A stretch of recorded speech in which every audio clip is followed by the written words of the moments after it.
আসসালামু আলাইকুম ভিউয়ার্স, জান্নাত কুকিং স্টুডিওতে সবাইকে স্বাগতম। আমার আজকের রেসিপি আমাদের সবার প্রিয় পায়েস বা ফিরনি রেসিপি।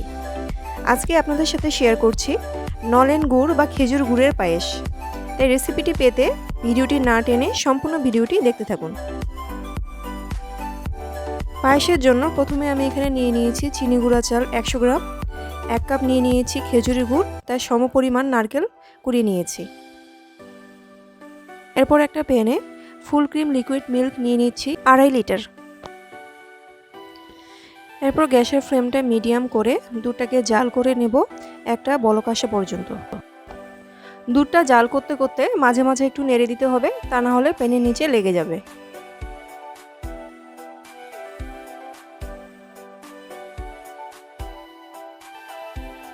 দুধে বলক চলে এসেছে, এ পর্যায়ে আমি এখানে কিছু গোটা গরম মশলা দিয়ে দিচ্ছি।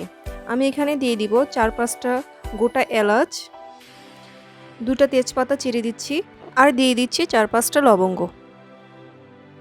মশলাগুলো দিয়ে দুধটাকে আরও 3-4 মিনিট জাল করে নেব।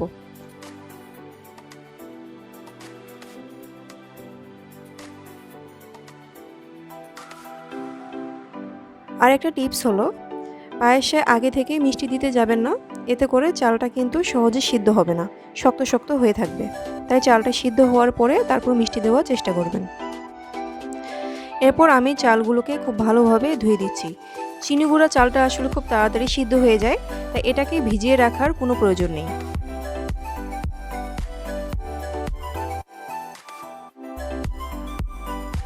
চালটাকে দিয়ে অনবরত কিন্তু নাড়তেই থাকতে হবে, তা না হলে চালগুলো কিন্তু দলা পেকে যাবে।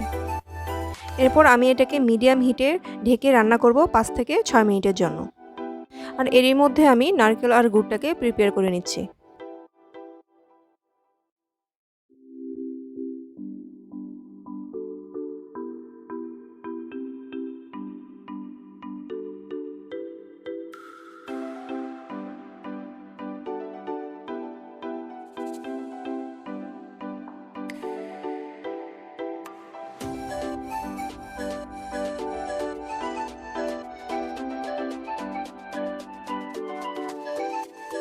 চলে এলাম আবারও প্রায় 15 থেকে 18 মিনিট চালটাকে সিদ্ধ করার পর।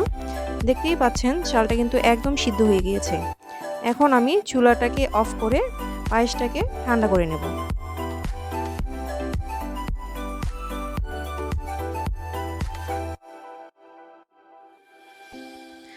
কুসুম গরম কিংবা আঙ্গুল চুবিয়ে রাখা যায় এ পরিমাণে গরম থাকা অবস্থায় আমি এখানে নারকেল আর গুড়টাকে দিয়ে দিচ্ছি। গরম দুধে গুড় আর নারকেল দিলে দুধটা ফেটে যাওয়ার একটা সম্ভাবনা থাকে, তাই পায়েসটাকে ঠান্ডা করে তারপর নারকেল আর গুড়টাকে দিয়ে দেব।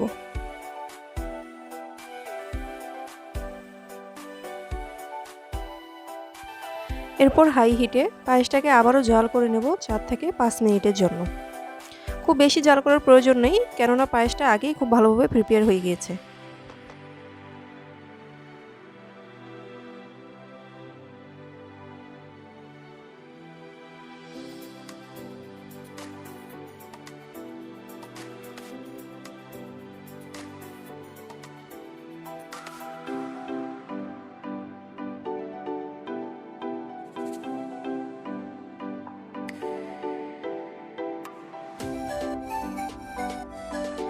দেখতেই পাচ্ছেন পায়েসটা কিন্তু একদম হয়ে গিয়েছে। এখন আমি চুলাটাকে অফ করে পায়েসটাকে সার্ভ করব।